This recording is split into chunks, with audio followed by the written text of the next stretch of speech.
ได้บ่เนาะ10%นี่ก็ประมาณ60เหรียญเนาะก็ถือว่าหลายเติบได้60เหรียญใน1รอบเนาะมาเดี๋ยวเบิ่งนำกันเบิ่งภาพรวมเนาะแนวโน้มก็อาจจะเป็นขาขึ้นแน่แต่ว่าก็มีการพักตัวลงมาเป็นแท่งแดงๆเนาะมาจับจุดในการเข้าออเดอร์เนาะโอเคก่อนอื่นข้อยก็ต้องเน้นย้ำก่อนทุกคนเนาะสำหรับทุกคนที่เข้ามาร่วมมีตติงของข้อยเนาะทุกๆมื้อเนาะให้เข้าเบิ่งข้อยเทศเป็นกรณีศึกษาได้เนาะข้อยเองก็ขึ้นมาเทศสดๆให้ทุกคนเบิ่งเป็นกรณีศึกษาเนาะแชร์แบ่งปันเทคนิคเนาะบ่ได้เป็นการว่าพาคนเทศพาหาเงินบ่แม่นเนาะข้อยเทศให้ทุกคนเบิ่งเนาะหลักๆถ้าว่าทุกคนเข้ามาร่วมให้เบิ่งข้อยเทศเนาะเอาเงินเดโมออกมาฝึกเทศนำกันได้เนาะตามได้ส่วนได้เนาะถ้าว่าไผที่มีงบมีต้นทุนอยากเทศตามแท้ๆทุกคนเนาะก็ให้วิเคราะห์นำกันเนาะถ้าวิเคราะห์ตรงจะออกตามเนาะโอ้แสดงว่ากลับลงมาอีกล่ะโอเคทุกคนเนาะมาออเดอร์ต่อไปจะเป็นออเดอร์แรกซะเนาะสังเกตเบิ่งจากส่วนนี้ซูมเบิ่งแท่งเทียนเนาะเบิ่งการเคลื่อนไหวมันกันถือว่าเป็นลักษณะแบบนี้เนาะแนวโน้มขาขึ้นบริหารทุนของตนเองทุกคนเนาะมาตามในส่วนได้ก็เชื่อว่าทุกคนก็เทรดเก่งเนาะเทรดเก่งเนาะจะมีเทคนิคเป็นของตนเองสำหรับต้นทุน600เหรียญทุกคนเนาะออเดอร์ทำอิฐเนาะค่อยจะไปอยู่ที่20เหรียญเด้อทุกคนเด้อเนาะ20เหรียญเด้อโอเคเป็นทรงไซด์เวย์ลงมาเนาะสลับเดี๋ยวเนาะเอาเน็ตวอลลุ่มออกมานำมาทุกคนเนาะสำหรับอินดิเคเตอร์ที่ค่อยนำสายหลักๆเนาะจะมี3ตัวนี้เลยเนาะ moving average double มี MACD แล้วก็ net volume มาโอเคมาหลังจากที่เบิ่งเนาะโอเคทุกคนเนาะออเดอร์นี้เด้อมาแล้วมาเบิ่งนำกันเนาะออเดอร์แรกโอเคเข้าซื้อเลยทุกคนเนาะออเดอร์แรกตามซื้อเด้อมาเดี๋ยวค่อยจะลองเข้าตามอินดิเคเตอร์ moving average double ไปก่อนทุกคนเนาะ moving average double ไปก่อนเด้อเนาะออเดอร์นี้เบิ่งจากแนวโน้มเนาะยังเป็นขาขึ้นทุกคนเนาะเบิ่งจากแนวโน้มยังเป็นขาขึ้นอาจารย์เอาเดินส่วนเด้อตามได้ส่วนให้ทุกคนเนาะตามได้ส่วนได้เลยเนาะเห็นบ่เส้นสีส้มทุกคนเนาะกับเส้นสีฟ้าคันว่ามันยังขนานกันขึ้นไปเนาะมันยังบ่ตัดกันลงมาค่อยจะตามซื้อมันก่อนเนาะเพราะว่าแท่นี้ก็เป็นแท่งเขียวที่อยู่ในโซนนี้เนาะมาโอเคออเดอร์แรกค่อยวินเด้อทุกคนเด้อออเดอร์แรกแฮกมันไปแล้วเนาะวันนี้โอเคตามได้ส่วนได้ทุกคนวิเคราะห์ไปนำกันที่จริงคันว่าเฮาเบิ่งจ่าย MACD นี่เห็นบ่อินดิเคเตอร์มันก็เริ่มตัดกันลงมาเนาะเน็ตวอลุ่มก็สีลงมาอยู่เนาะลงมาแฮงแท้ทางนี้โอเคเดี๋ยวเฮารอจังหวะเบิ่งดีๆก่อนเด้อทุกคนเด้อคันออเดอร์ใดที่มีความเสี่ยงเนาะเฮาบ่มั่นใจเฮาก็ผ่านก่อนทุกคนเนาะโอเคออเดอร์นี้ก็คือการผ่านก่อนเด้อออเดอร์นี้เนาะถ้าว่าค่อยเบิ่งเนาะเบิ่งรวมๆนี่ก็มีโอกาสเนาะมีโอกาสที่จะสลับอีกบ่เนาะโอเคดีดขึ้นไปแล้วเนาะโอเคเราจังหวะเบิ่งก่อนเพราะว่าค่อยเบิ่งจากอินดิเคเตอร์ตัวนี้ทุกคนคันว่ามันยังขนานกันขึ้นไปเนาะมีโอกาสสลับขึ้นไปหลายกว่าเนาะเฮาจะบ่ฟ้าวตามขายเทื่อจนกว่ามันโกงมันตัดกันลงมาพุ่นแหละเนาะโอเคกับยังเป็นแนวโน้มขาขึ้นอยู่ทุกคนเนาะเฮาก็ตามเทรนด์นั่นแหละเนาะหลักๆมาเดี๋ยวมาเบิ่งนำกัน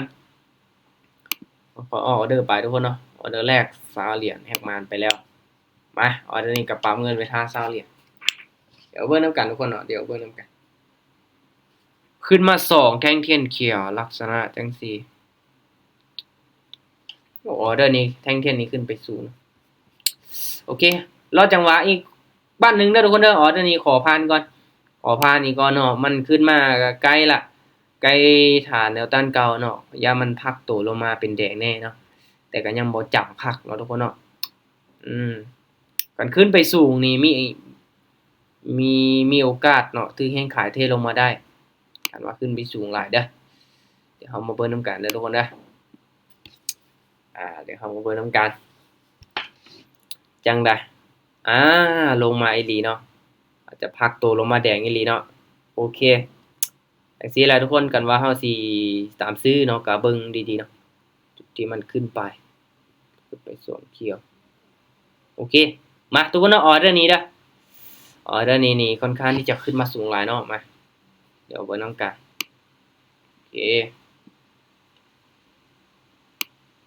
โอ โอเคทุกคนเนาะออเดอร์นี้เด้อถ้าว่าบ่มีหยังเปลี่ยนแปลงเนาะตามขายเด้อออเดอร์นี้มา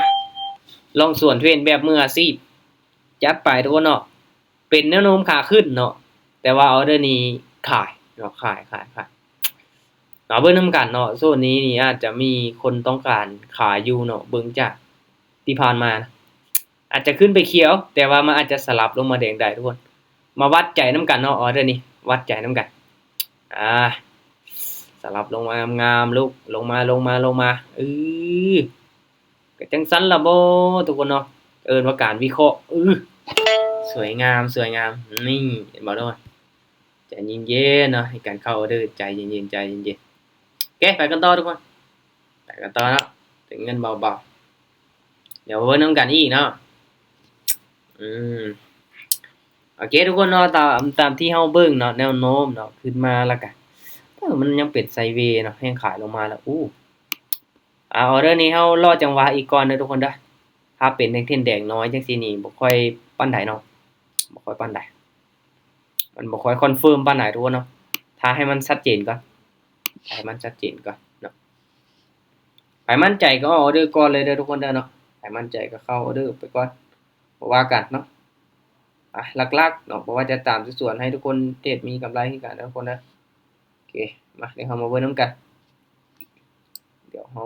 นเนาะโอเคลงมาแดงอีหลีเนาะถึงแฮงขายเทลงมาละโอเคทุกคนออเดอร์นี้มาออเดอร์นี้ก็ถือว่าถ้าว่ามันชัดเจนเนาะแท่งเทียนมันชัดเจนเด้อเราจะเข้าออเดอร์เนาะคันว่าบ่ชัดเจนเฮาก็สิผ่านก่อนเพราะว่าออเดอร์นี้ก็มีโอกาสเนาะว่ามันจะเป็นจังได๋ขึ้นไปจังได๋นิ่งแท้ลูกขึ้นไปเขียวบ่ผ่านก่อนทุกคนเนาะออเดอร์นี้นิ่งเลยเนาะเสียดายคันออเดอร์นี้เป็นเทคเทนเขียวภาคโตนี่มีโอกาสลงมาแดงได้แต่ว่ามันค่อนข้างที่จะนิ่งเกินไปทุกคนเนาะเบิ่งกันขยับของแท่งเทียนนี้ก่อนเนาะโอเคเพราะว่าวอลลุ่มเนาะทุกคนเด้อคอยเบิ่งจาก MACD จุดนี้เนาะเริ่มมีวอลลุ่มแดงมาแล้วแล้วก็อินดิเคเตอร์เส้นสีเหลืองๆตัวนี้เนาะใกล้ที่จะตัดลงมาเนาะแต่ว่ามันยังบ่ชัดเจนคือจังได๋ปิดเป็นแดงน้อยๆเนาะอาจจะปิดเป็นแดงอยู่แต่ว่าแดงน้อยพอเนาะโอเคมาบ่ว่ามันสินิ่งหลายแท่งเด้อทุกคนเนาะคันว่าแท่งเทียนมันนิ่งเนาะมันบ่มีการเคลื่อนไหวใดๆเลยเนาะเฮาก็วิเคราะห์กราฟยากๆเด้เนาะแท่งนี้ลงมาแดงซื่อทุกคนเนาะออเดอร์นี้รออีกบัดนึงเด้อทุกคนเด้อเนาะออเดอร์นี้ลงมาแดงตอนท้ายเนาะเอาว่ามันลงมาแดงก่อนจังซี่ก็คือว่าเอาทุกคนเนาะมาเบิ่งนำกันMACD เริ่มมีวอลลุ่มขายมาแล้วเนาะก็ถ่ายอีกจักหน่อยเด้อโอเคเอาโซนที่เฮามั่นใจก่อนซะตามขายแล้วจุดนี้ลงมาแดงงามๆเลยเมื่อกี้นี้โอเคมาบ่เป็นหยังเนาะลงมาแดงว่ามันสิลงทุกคนเนาะแดงมายาวบัดเดียวเลยโอเคนะเดี๋ยวเบิ่งนำกันทุกคนเดี๋ยวมาเบิ่งนำกันออเดอร์นี้ว่ามันจะลงมาแดงต่ออีกบ่คันว่ามันลงมาแดงต่ออีกบาทนึงนี่เฮาสิทุดสวนเฟนแบบมืออาชีพเนาะมาเดี๋ยวเบิ่งนำกันว่าแท่งเทียนจังได๋ลูกพ่อทุกคนนิ่งเลยรออีกทุกคนเนาะใจเย็นๆเสียดายเว้ยมันนิ่งเกินไปเว้ยออเดอร์นี้คันว่ามันขึ้นเขียวเนาะมันขึ้นไปเขียวมันก็ชัดเจนเลยว่าอาจจะเป็นขาลงแล้วมันพักโตแน่เนาะคันว่ามันสิลงมาแดงอีกไหมเนาะก็แท่งต่อไปก็มีโอกาสพักโตเป็นเขียวเนาะค่อยก็เลยรอท่าเนาะแต่ตอนท้ายมันก็บ่มีการเคลื่อนที่ใดๆเลยเนาะนิ่งกิ๊บเลยแทงนี่ซูมเข้าไปเป็นเขียวแล้วเบิ่งทรงเนาะมาแท่งนี้ต้องมีการเคลื่อนไหวแล้วล่ะทุกคนบ่ว่าหนังทามาลิขี่ออกไปแต่2ออเดอร์นี่เนาะตลาดเนาะบ่เป็นหยังทุกคนเนาะอย่างน้อยเฮาก็มีกำไรอยู่เด้เนาะเฮาก็ต้องใจเย็นๆบ่ฟ้าวเทื่อเนาะมีกำไรอยู่เด้เดือนนี้ โอเคทุกคนเนาะมาออเดอร์นี้ลงมาละตามซื้อนะออเดอร์นี้ส่วนเทรนแบบมืออาชีพไปออเดอร์นี้จัดไปมาลุ้นมาทำกันเด้อทุกคนเด้อออเดอร์นี้นี่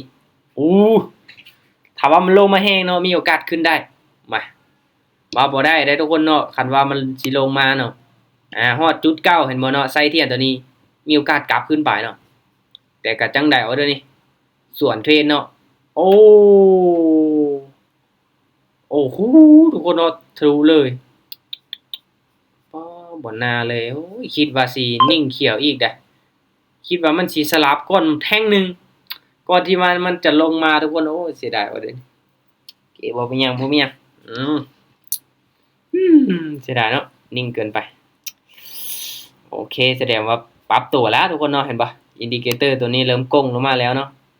เริ่มก้งลงมาแล้วโอเคออเดอร์นี้เฮารอจังหวะอีกก่อนเด้อผ่านก่อนออเดอร์นี้นี่บ่กล้าเว้ยบ่กล้าสวนมันไว้ออเดอร์เบิ่งจากเน็ตวอลลุ่มเนาะที่จริงเรามักซื้ออีกแท่งเนาะแต่ว่าเน็ตวอลลุ่มมันชัดเจนแน่ทุกคนเนาะเฮาเบิ่งเนาะเบิ่งหลายๆอันเนาะโอเคออเดอร์นี้มาคูณเงินไปท่าเนาะโอเค40โอ้ยทุกคนเพราะว่ามักซื้อขนาดเนาะแต่โอ้โหจวดเลย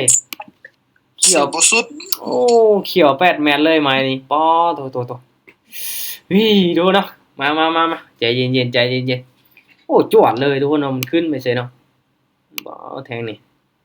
โอ้ขึ้นแฮงแท้โอ้ทุกคนเนาะจับจุดยากเว้ยคิดว่าจิลงมาเนาะสุดท้ายขึ้นไปเฉยมาทุกคนออเดอร์นี้เด้อโอเคถามว่าบ่มีหยังเปลี่ยนแปลงขายเด้อออเดอร์นี้ขายลองเบิ่งนำกัน3แท่งเทียนเขียวเนาะขึ้นมาสูงจังซี่มาเอาเบิ่งนำกันว่ามันสิเป็นจังได๋ส่วนเทรนแบบมืออาชีพบ่อาจารย์แม่นสวนเลยเนาะมาอันนี้นี่ตามเทคนิคมาเดี๋ยวมาเบิ่งนำกันเด้อมันขึ้นไปยอกซื่อๆบ่ว่าทุกคนเนาะออเดอร์นี้โอ้เส้นมันแบบหักขึ้นไปไวเลยทุกคนเนาะอินดิเคเตอร์แบบหักขึ้นไปไวเลยเนาะว่าสิกลับตัวเป็นขาลงลงมาแป๊บเดียวอ้าวจังได๋ลูกจังได๋โอ้บ่ลงทุกคนเนาะแทงนี้บ่ได้ผลเว้ยสาเบิ่งจากที่ผ่านมาเห็นบ่จ้ะเกือบแม่นบ่รอดเลยน่ะไป15เหรียญเมื่อกี้นี่โอ้ทุกคนเนาะคิดว่าสิ3เกี่ยวแล้วพักตัวโอเคคูณเงินทุกคนเนาะมาก็คูณไปฮอดไม้ที่3ละโอเคทุกคนเนาะมาลองเบิ่งนำกันออเดอร์นี้นี่ต้องพักตัวได้ละขายเด้อมามันต้องมีแดงมาจังไมแล้วมาลองเบิ่งนำกันทุกคนเนาะออเดอร์นี้นี่ได้ว่าขึ้นมาเขียวสูงละเนาะเขียวหลายไม้ละโอ้โหจ้าทุกคนเนาะโอ้ออเดอร์นี้รอพักก่อนอาจารย์มาว่าตัวเนาะอาจารย์ทำเนี่ยโอ้อาจารย์เด้อโอ้โหเป็นยังจึงคายว่ามันยังบ่มีอันแบบแท่งเทียนมันสิพับโตน่ะโอ้ข้อยก็บ่คิดว่ามันสิกราฟโตขึ้นแฮงขนาดนี้เนาะเบิ่งจากที่ผ่านมามันเป็นไซด์เวย์อยู่เนาะบ่คิดว่ากราฟมันสิเป็นขาขึ้นแฮงขนาดนี้เนาะโอ้ทุกคนเนาะโอ้ยออเดอร์นี้ก็ลองสวนเบิ่งจากบ้านเนาะพักโตป้อทุกคนมันขึ้นหมดเลยเนาะคริปโตมันขึ้นเลยป้อโตมันอาจจะมีข่าวตรงนี้เนาะอาจจะมีกลุ่มคนที่เขาซื้อเนาะทุกคนโอเคเอารอดจังหวะอีกก่อนเนาะ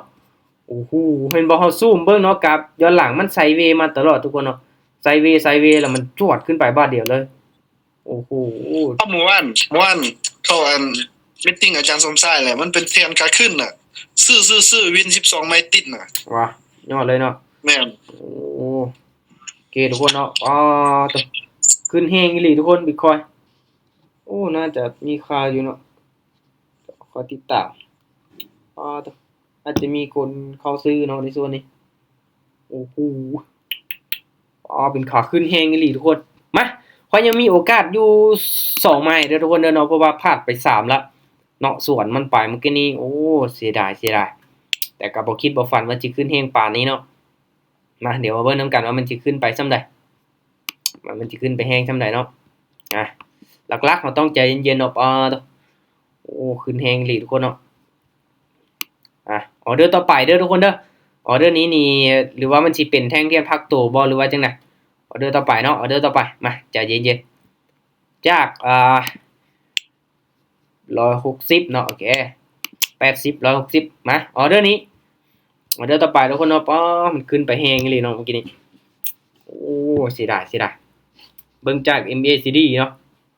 อืมคิดว่าสิกลับตัวลงมาทุกคนเนาะแต่ว่ามันย่อซื่อๆเนาะมันลงมาย่อซื่อๆเนาะเมื่อกี้นี้เนาะเห็นบ่มันลงมาเป็นแดงเนาะแดงปึ๊บย่อขึ้นไปเนาะจวดเลยโอเคมาทุกคนเนาะแท่งนี้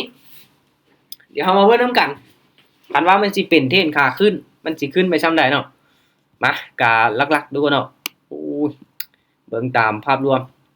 เป็นขาขึ้นเนาะตลาดกลับตัวเปลี่ยนแปลงไวดีเนาะโอเคทุกคนเนาะออเดอร์นี้เด้อถ้าว่าบ่มีหยังผิดพลาดเนาะมาเดี๋ยวค่อยจะตามซื้ออีกก้อนบาทนึงลองมานึ่งกันทุกคนกันว่ายังเป็นเทรนขาขึ้นเนาะที่ผ่านมาเนาะมันมาพักตัวแล้ว2แดงๆจังซี่มันจะขึ้นต่อทุกคนเนาะมาออเดอร์นี้มาลุ้นมากันเด้อเพราะว่าแท่งนี้ก็เป็นเขียวอีกเนาะคอนเฟิร์มได้เลยว่ามันมีโอกาสที่จะขึ้นไปต่ออีกแท่งได้เดี๋ยวมาเบิ่งนำกันว่ามันสิได้ผลบ่จังได๋ลูกขึ้นไปได้นะแท่งนี้จังได๋ก็เขียวได้จังได๋ก็เขียวได้คือนิ่งเถอะลูกเขียวได้บ่เขียวได้บ่เขียวได้ก็เขียวเขียวได้ก็เขียวเฮ้ยโอ้โหกั้นหายใจเลยทุกคนไม่คิดว่าจิบ่ขึ้นน้อยเดียวจากสวนเทรนมืออาชีพกลับมาไปตามเทรนเมื่อวัน กลับมาตามเลยวันนี้เนาะโอ้โหกลับขึ้นงามๆแบบนี้เนี่ยบ่กล้าสวนทุกคนเนาะโอ้เสียดายเลยมาบ่เป็นหยังทุกคนเนาะอย่างน้อยก็ยังมีกำไรอยู่โอ้ทุกคนเนาะ Bitcoin ขึ้นแฮงอีหลีเนาะขึ้นแฮงเลยโอ้สุดยอดเลยเนาะพุ่งขึ้นจวดๆเลยทุกคนจังได๋ทุกคนโชคดีบ่ได้มีไผซื้ออาจารย์มันขึ้นงามแบบนี้นี่ถ้าจังหน่อยมันลงนี่ก็ลงงามติมีโอกาสเปลี่ยนไปได้เนาะมีโอกาสเปลี่ยนไปได้แต่ในกรณีที่มันขึ้นแบบจวดแบบบาทเดียวเนาะเป็นแท่งๆยาวๆนี่แสดงว่ามันต้องมีเงินจำนวนหลายเนาะที่เข้าไปซื้อ Bitcoin ในช่วงนี้ที่เฮ็ดให้ราคา Bitcoin พุ่งขึ้นเนาะทุกคนถ้าว่าได้ติดตามข่าวเนาะติดตามข่าวจะเห็นเลยเนาะอาจจะแบบกองทุนแต่ละประเทศเข้าซื้อบ่หรือว่าแบบนักลงทุนเนาะจำนวนเงินเห็นบ่จากที่มันไซด์เวย์อยู่ดีๆเนาะฮอด63,900เนาะ63,900 800นี่มันพุ่งขึ้นมาเนาะจนฮอด64,000สมมุติว่าเฮาไปซื้อ Bitcoin แล้วเฮ็ดแนวใดจังเฮาเอาเงินมาลงทุนจากล้านจึงซื้อได้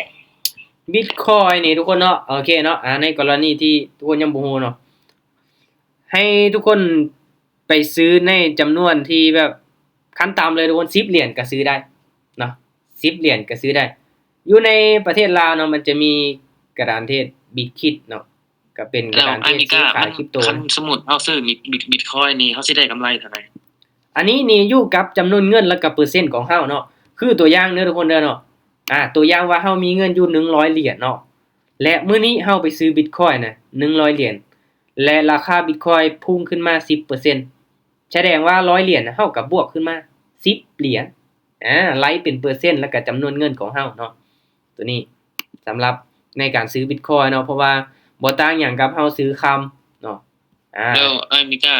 ช่วงราคามันลง50,000มันขึ้นมา 64,000 เฮาสิได้เท่าใดคัน100เหรียญมัน100เหรียญว่ะไล่เป็นเปอร์เซ็นต์เนาะคันว่า 50,000 เนาะขึ้นมา 60,000 ก็อย่างเช่นว่ามันขึ้นมาประมาณ10ปลายเปอร์เซ็นต์เนาะเฮาก็ได้10ปลายเหรียญคันว่าเฮามี 1,000 นึงเด้เฮาไปซื้อเนาะ10ปลายเปอร์เซ็นต์เฮาก็ได้แหละ100ปลายเหรียญเนาะคือเฮาซื้อเป็น 4-5,000 นี่ซะบัดนี้เนาะมันขึ้นมาเนาะอาจารย์ลงขอถามเนี่ยอันเห็นอาจารย์หลายๆคนน่ะแบบว่าเฮ็ดแล้วติดลบพอแตกน่ะแล้วเขาจะเอาเหรียญมาจากในแกนน่ะเห็นเขายังมีเหรียญหลายอยู่หรือว่าเขาเอาเงินมาเติมบ่อาจารย์แม่นหลักๆเนาะถ้าว่าพอแตกเนาะเสียเงินแล้วเจ้าก็ไปซื้อเหรียญอยู่ Binance เนาะทุกคนรู้จัก Binance บ่กระดานเทศเอิ้นว่าอันดับต้นๆของโลกเลยเนาะซื้อเหรียญคุณBinanceนี่อันเหรียญนึงเท่าใดก็อาจารย์เหรียญนึงนี่อยู่ที่20ปัจจุบันเนาะมันจะมีเลทซื้อเลทขายแล้วก็มีแต่ละห้านเนาะที่เป็นคนลาวเด้อคนลาวไปตั้งร้านอยู่ Binance เนาะ แต่ว่ามันก็มีความเสี่ยงคือกันเนาะแต่ละร้านเราก็ต้องเบิ่งดีๆว่าร้านเขาเจ้ามีเครดิตดีบ่เนาะเขาทำธุรกรรมมาหลายบ่ปัจจุบันเด้อสำหรับเรียกซื้อเนาะร้านที่มีความปลอดภัยแต่ว่าต้องซื้อจำนวนหลายจังได้เรียกถูกเนาะสำหรับอยู่ Binance ได้ทุกคน22,800ปลายเนาะ22,800ประมาณนี้ อาจารย์สมมุติเฮาเฮามีเงินอยู่ที่5ล้านเดี๋ยวเฮาไปซื้อได้บ่อาจารย์ได้แต่ว่า Binance เด้อทุกคนเด้อ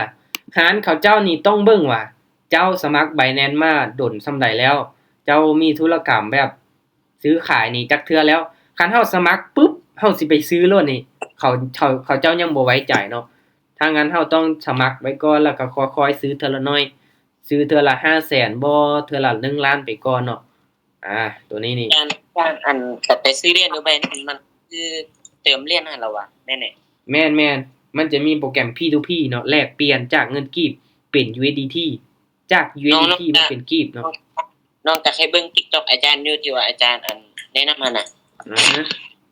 แต่ว่ายังบ่เข้าใจเทื่ออยากปรึกษานำโอเคค่อยๆศึกษาไปก่อนทุกคนเนาะการซื้อ Bitcoin เนาะเขาเอิ้นว่าเป็นการเทรดสปอตเนาะซื้อง่ายขายง่ายบ่ต่างหยังกับเฮาซื้อทองคำราคาทองคำเนาะคือแต่ก่อนเนาะบาทนึง50ปลายล้านเดี๋ยวนี้มันก็ลงมาฮอด40ปลายเนาะมันก็คือกันเลยคันเฮาซื้อตอนนี้ราคา Bitcoin 60,000และทุกคนทันบ่ว่าตอนนั้นราคา Bitcoin ขึ้นไปฮอดแสน 20,000ปลายๆเนาะเห็นบ่จากที่มันขึ้นไปฮอดแสนเนาะมันกลับลงมาตอนนี้เนาะคันว่าอนาคตมันขึ้นไปฮอดแสนอีกก็ยังบ่มีไผฮู้เนาะอันนี้ก็ว่าเรื่องการลงทุนทุกคนเนาะครับต้องอาศัยระยะเวลาเนาะอีกปีนึง2ปี3ปีก็บ่มีไผฮู้เนาะโอเคทุกคนเนาะเมื่อกี้นี้ก็เกือบไปแล้วเนาะคูณเงินไป3ไม้สำหรับในการเทรด binary option ทุกคนตามเฟรมในระยะสั้นจังซี่ก็แน่นอนแหละความผันผวนมันสูงอยู่แล้วเนาะขึ้นมาก็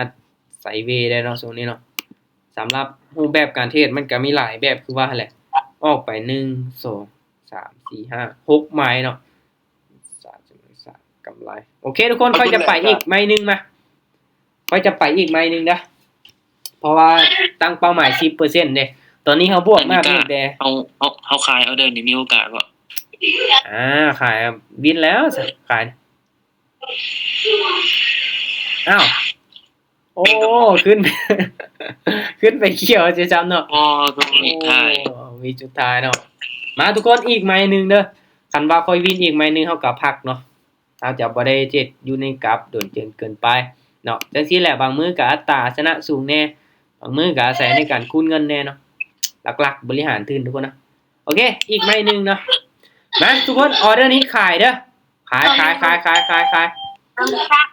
ปิดไม้เนี่ยทุกคนมีเสียงรบกวนเนาะปิดไม้หน่อยเด้อปิดไม้ให้ก่อนเดี๋ยวไปเห็นก่อน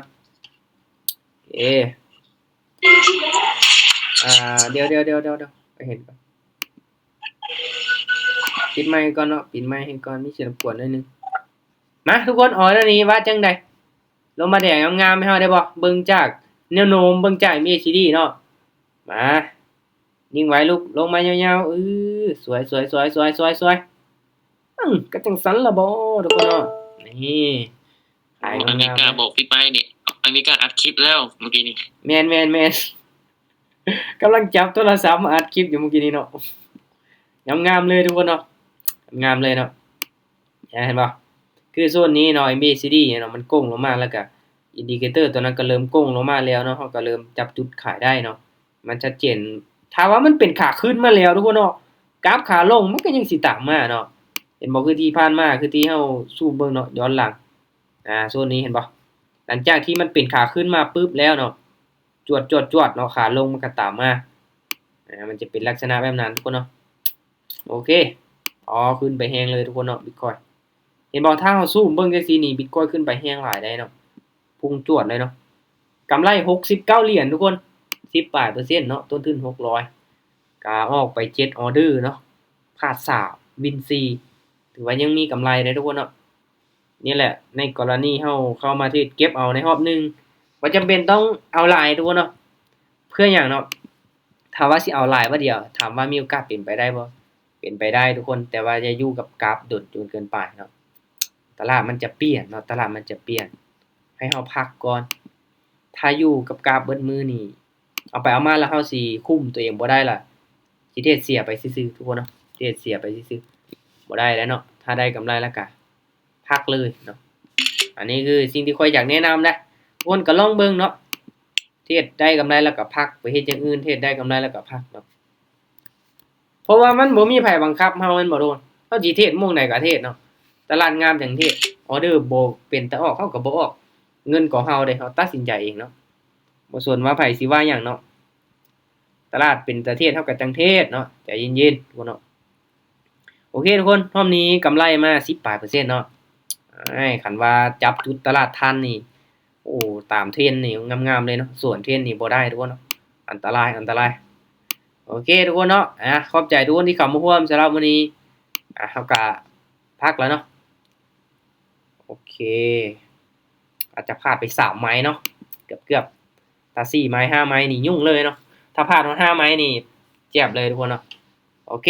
บ๊ายบายทุกคนถ้างั้นก็ไว้เป็นมื้ออื่นเด้อเข้ามาร่วมศึกษาร่วมวิเคราะห์กันได้เนาะนี่ก็กำไรมาหน่อยนึงเนาะโอเคทุกๆการลงทุนมีความเสี่ยง